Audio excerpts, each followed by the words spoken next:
shirka waa mid albaabadu ay u xiran yihiin ayaa markii uu soo idlaaday waxaa tv-ga Somali Cable la hadlay xildhibaan Axmed Macalin Fiqi oo sheegay in xeer ilaaliyaha uusan sifo sharci ah ku haynin xilkaas isla markaana uu yahay hadalka ka soo yeeray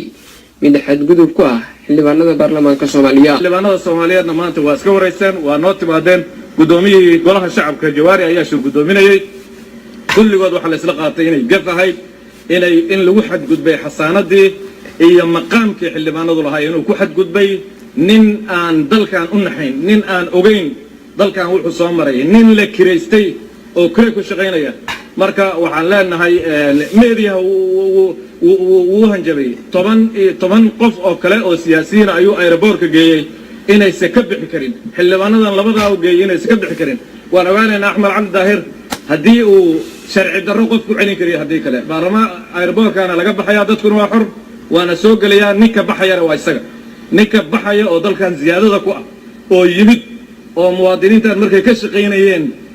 ku soo galay soo xaluushay ayadoon vetting lagu sameeyay ayadoon la baarin ninkan noo soo xaluushay oo hay'adaheena meelihii u muhiimsanaa qabsaday waa isaga ziyaada isaga dalka ka baxaya marka xildhibaanadu waxa lagu heshiyay in biriishir weyn la isku yimaado in baarlamaanka dib loo furo ayay xildhibaanadii waxaana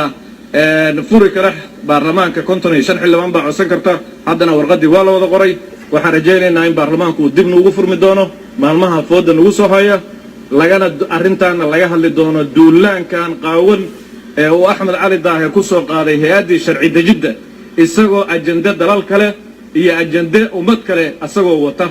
marka arintaas jawaabtaas laga bixinayaa ilaahay idinkiis dadka Soomaaliyeed waxaan leenahay hal isdejiyo wax dhibaato haweenkan waa la isaga filan yahay xildhibaanadu way isaga filan yihiin dib weyn ma jiro dadka aad bay uga godoodeen runtii xildhibaanadii isku mowqif wada noqdeen baarlamaanka golaha shacabka Soomaaliya hebel baa la soo weeraray waxay la macno tahay baarlamaanka sharaftiisa waa la soo weeraray xeer hoosaadka waxa ku qoran baarlamaanka inaan xildhibaan